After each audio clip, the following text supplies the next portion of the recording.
Hello and welcome to Audiobook Connection, behind the scenes with the creative teams. I'm Becky Parker Geist and I'm your host. Audiobook Connection is your place to learn about the audiobook creative process in discussions between the authors, narrators, producers, and post-production teams that bring them all together, as well as guests who have listened to the audiobooks and have questions for the creative teams. This podcast is sponsored by Pro Audio Voices, helping great stories come alive through audiobook production and marketing. I am so excited to have with me today Bethel Barr. Bethel is the author of Crystal Corridor of Light. This is an audiobook that I had the privilege and thorough enjoyment of narrating. So Bethel, thank you so much and welcome. Well, thank you, Becky. I appreciate that we're doing this and that I have a chance to have this interview. So I appreciate it. Thank you. Yeah, I'm looking forward to, learning more and about you and your writing process, and also, some of the information and messages that you've brought forth in your book. So if it's okay, I would love to hear just a little bit more about the writing itself. So I know, in the book, we learn a little bit about how you ended up writing a book, but I'd love to dive just a little deeper, if we could, into that process, what that was like for you. And can you tell us, how it got started and what that process of writing this book was like for you? Well, because I never in this lifetime consciously aspired to write a book, it was shocking to me to learn that that was what I had agreed to do before I came here. I always liked and enjoyed writing. I've written many blogs, but writing a book was different. And I thought of many topics, and biography was one of them, but I thought, oh no, I'm not doing that. And because that was the hardest part, that putting myself, opening my heart, and telling the public all my feelings and, the emotions that came along a spiritual path. But I couldn't do it without being honest. I couldn't write the book without that honesty. So I did. I came from the heart. It was very difficult in lots of ways. And because of that reluctance, I dragged my feet quite a bit at the beginning, and I resisted writing it because it meant I needed to put myself out there to everyone. And, my parents and my own my parents' death, both of them, and that's in the book. And my own path has been such an amazing, incredible path that it's so special to me. So to put that in a book was difficult, and I did resist. And finally, I just realized, you know what, I have to do this. I'm talking to myself. I need to do this. So I just did it. But it took quite a while for me to reach that point where I could come from the heart and be truthful. What you bring up is so powerful, I think, because I come from the training in acting. And this is exactly what we also do as actors, is make ourselves vulnerable. I haven't always thought about the writing process as much in that light, but what you're saying is so true, is that really that is a process of opening ourselves up, which can be scary in this world that feels sometimes so judgmental about, who we are or what we think or what we do. So kudos to you, because that takes strength and it takes courage to be able to do that. And what a beautiful message you've brought forth in this book. So many messages. I just think the more beings that are, that have the courage to bring forth and share with the rest of the world, with these messages is going to help us all. So one of the things that really stood out to me was how you expressed about how sometimes when we share the truth of our experiences, and this is that becoming vulnerable, right, that others judge us. Yes. And your decision to share these experiences in that light, I think is just such an expression, a beautiful expression of trust and of love. And I'd love to hear more if you have more to share about that decision to write and to publish in the face of that. I'm just starting to do some videos that are replacing my blogs on my website. And the first one I did was labeled, "Are You a Warrior of Light?" And it was the very first one I've ever done. And it's not great, but it's not bad. But the message is in there. And that's what we have to do in order to carry on, no matter what happens, and no matter what we're faced with. And I have committed my life to this path. And that hasn't been easy, but nobody said it would be easy. There's many souls on this planet that have a much more difficult path than I chose. But as far as the judgmental part, that never really bothered me very much, because there's a brief chapter in my book called The Call of the Soul. And when an aspirant or a disciple follows that call and commits themselves to that path, when you start learning the truth of existence here is all about, then it's like, you know too much, you can't go back, because going back is not an option. Going forward is the only way we can move. And I've just dedicated and committed to this path. And the importance of what's contained within that book supersedes my feelings. It superseded my feelings of lack of confidence in that I could even do it. And it superseded the judgment that I might attract, because that doesn't matter to me. And a wise little person said to me one time, and I put this in my book, "What other people think of me is none of my business. That's their world." So everyone has their own level that they operate on. Right. And if we all would just accept each other, yes, and each other's path, and where everyone is on their path, it would be helpful. But it would, wouldn't it? The judgment never really bothered me. Yeah. That's great. And what a gift then for all those people who are really eager for this kind of information. It was so exciting when I, in reading about when you first started to find your people, so first finding your tribe, the people that have more of an awareness and are eager and ready for that light and that truth. I just remember it was like it brought tears to my eyes, because I was like, oh, yes.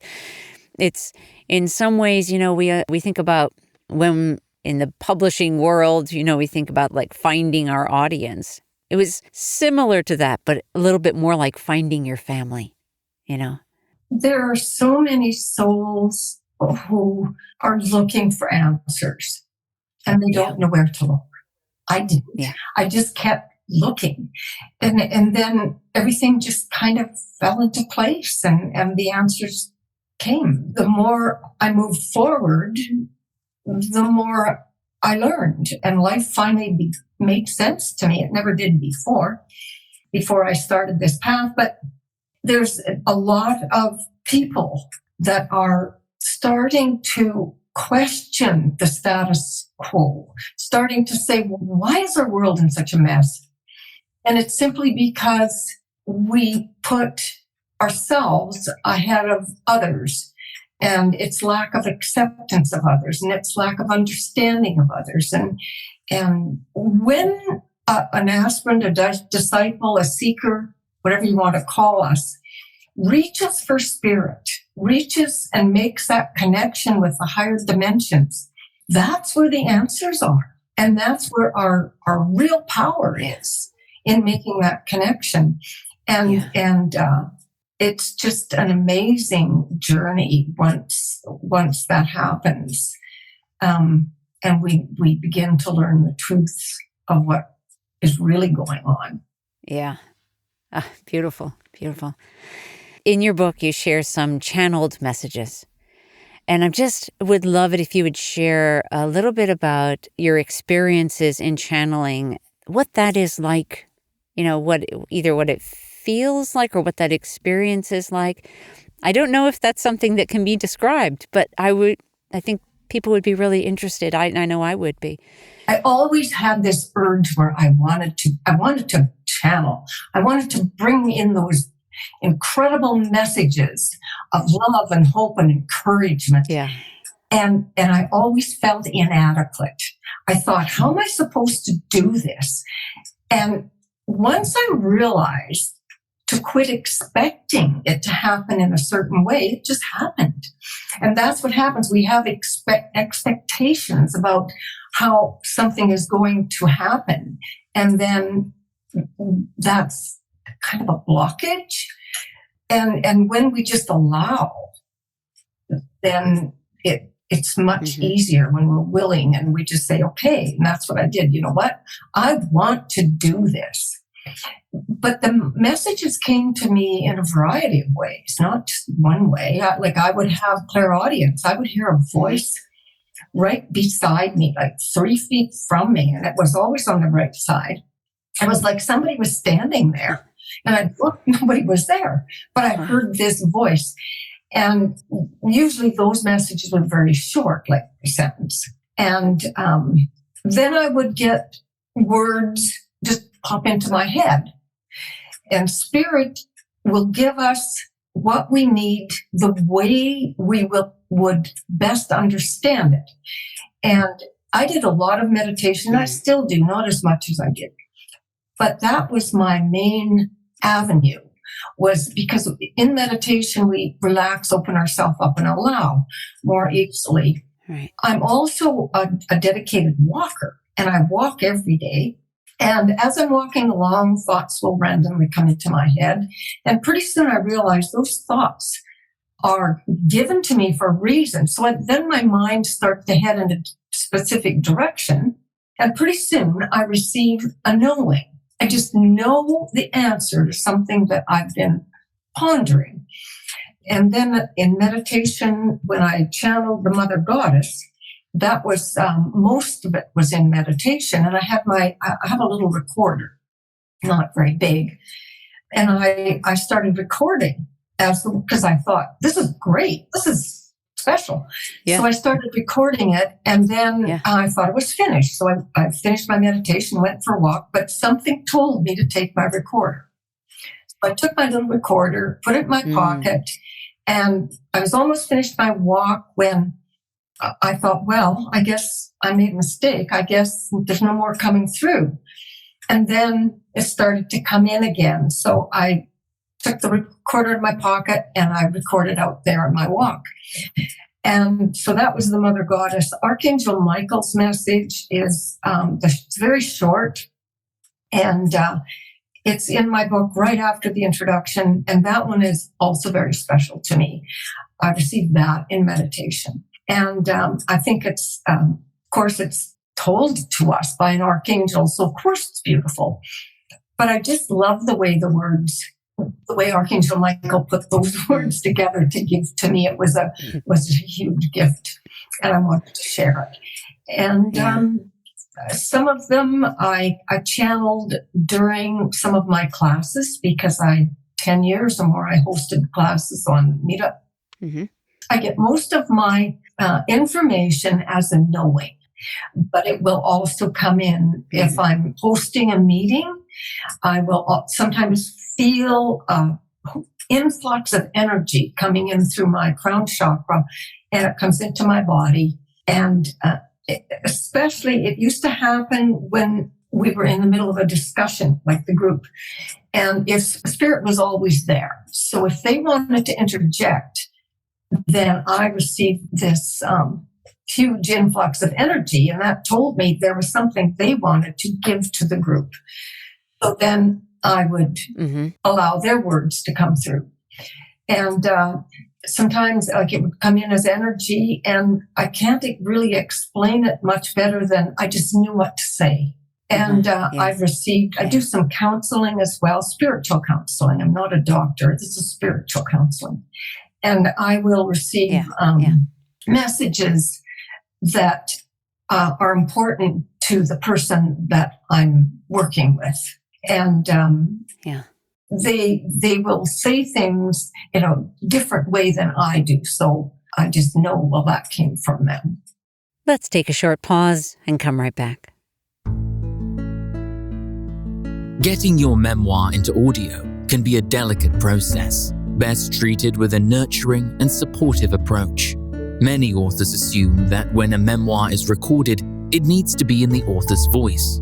And while sometimes that is best, it is not always the best option. At Pro Audio Voices, we'll work through that decision with you and support you in the production process, whichever way you choose.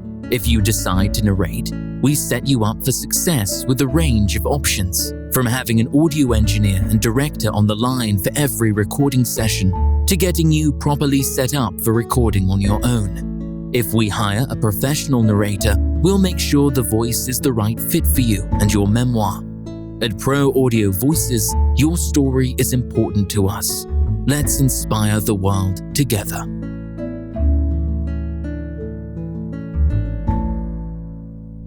We're back with Bethel Barr, author of Crystal Corridor of Light.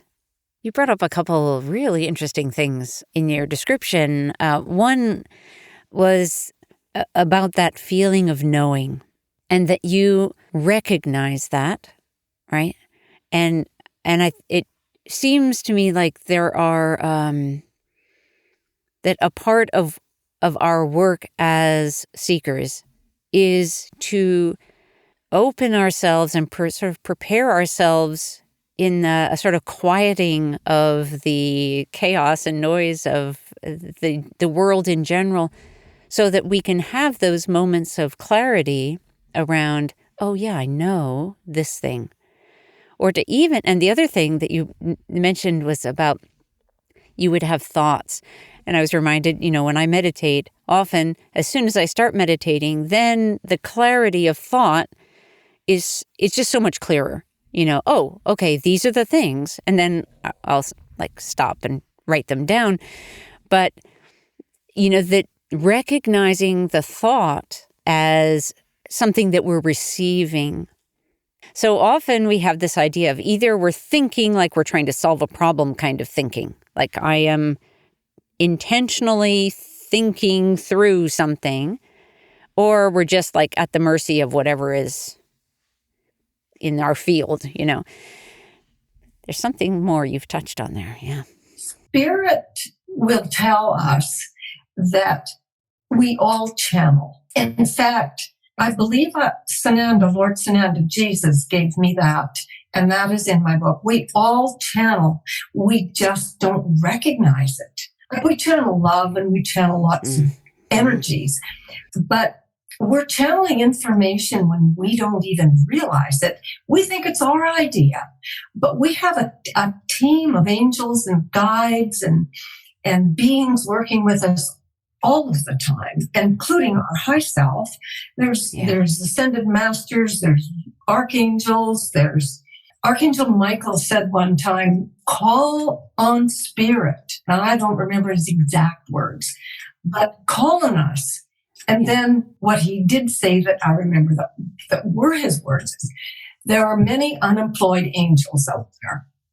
So call on spirit, and they're just willing and ready to help. We just have to make the effort and ask. Sometimes they help us when we don't reach out.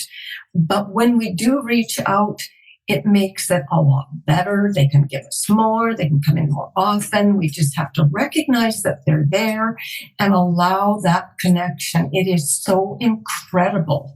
And once someone actually feels that and knows there's this consciously knows that they have made that connection, I just want to keep talking to them. I chatter away to them all the time. It's quite wonderful. Yeah. It's so beautiful. This brings me right to my next question is, what would you like readers and listeners to take away from the messages from your book, I guess? The book is about assistance. It's about assisting other seekers. That's all it's ever been about. I didn't start it because I wanted to. I started it because it was I realized that it was part of my mission here. It was part of the work that I do. So of course, I wasn't going to say, no, I'm not going to write it. And I just didn't know how to go about it. But everything I have learned has been so beneficial to me, not only on the path of spirituality, but just in good all-round living and looking at the person in the grocery store and not judging them and understanding that maybe they're having a bad day or something.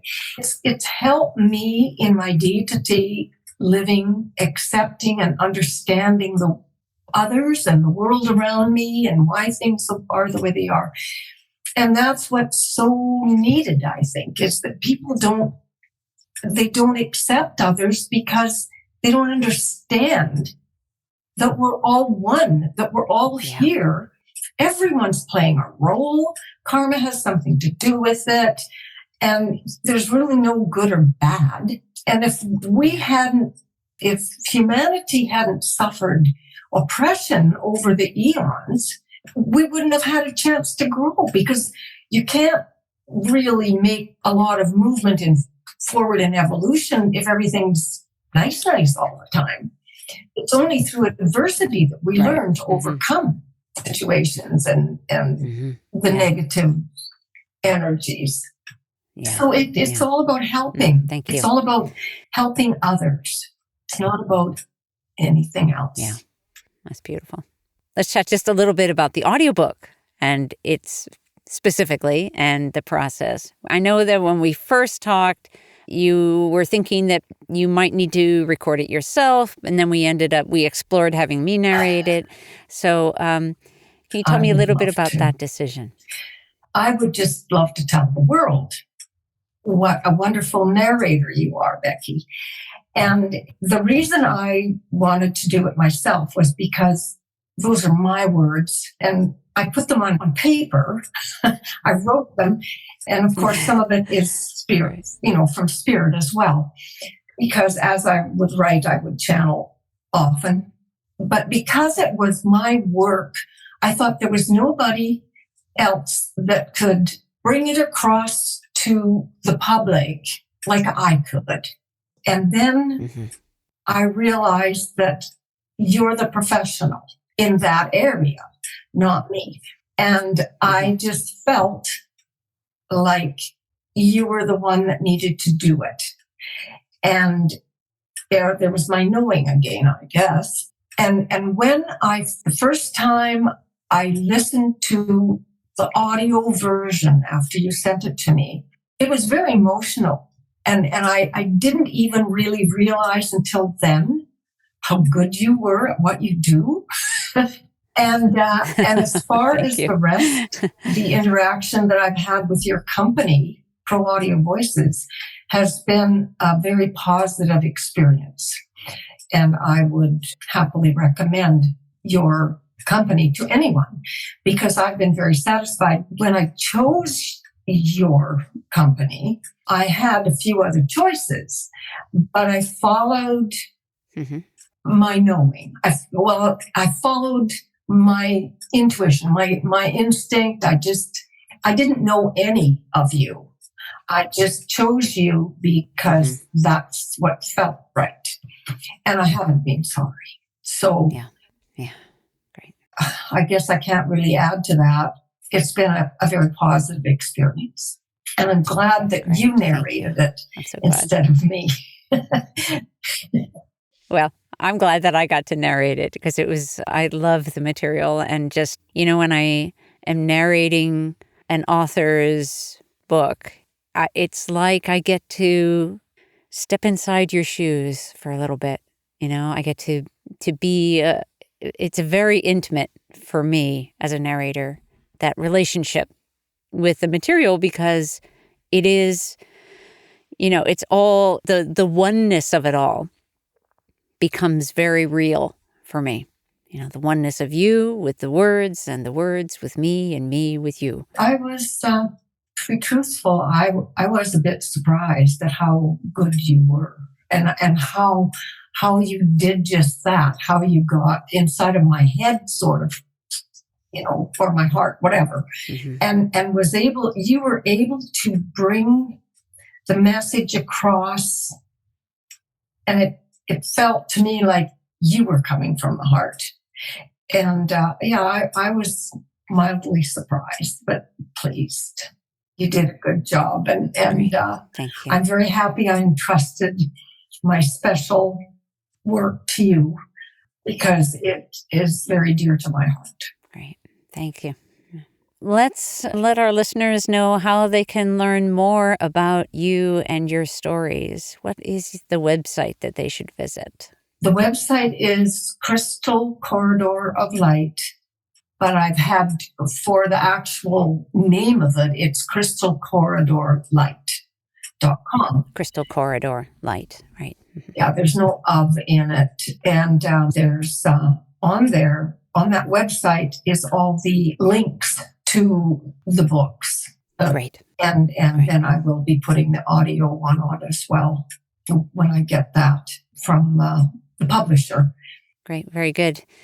Well, Bethel, I want to thank you so much for this time with me. I've really enjoyed our conversation. This again is Bethel Barr, author of Crystal Corridor of Light. Thanks, Bethel. Thank you, Becky. Thanks for joining us for Audiobook Connection, behind the scenes with the creative teams. Please take a moment to subscribe at audiobookconnection.com. The podcast is sponsored by Pro Audio Voices, helping great stories come alive through audiobook production and marketing. Learn more at proaudiovoices.com. Again, thanks for being with us, and please join us next week.